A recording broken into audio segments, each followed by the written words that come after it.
না, আমার কাছে কোনো ফায়দাই মনে হয় না, ফায়দামি তোমার কাছে মনে হচ্ছে। কি করছো তুমি? হ্যাঁ, একটা ছোট মেয়েকে আমাকে বিয়ে করে দিছো। তুমি বুঝতে পারতেছো এলাকার মানুষ হলে কি হবে? বাল্য বিবাহে আমার সাথে তোমাদেরও থানায় নিয়ে যাবে।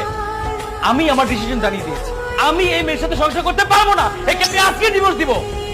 বাবা, এই কাজ তুমি করো না বাবা, তাহলে আমার মেয়ের জীবনটা নষ্ট হয়ে যাবে বাবা।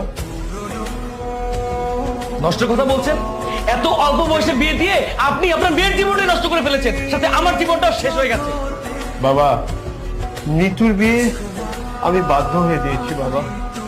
বাধ্য হয়ে দিয়েছেন মানে? এখন যদি বাবা ওকে আমি বাড়ি নিয়ে যাই, তাহলে ওর সৎ মা ওর জীবনটা জাহান্নাম বানিয়ে ছাড়বে বাবা। বাবা, তুমি এই বাড়িতে নিতুকে থাকতে দাও বাবা। আসলে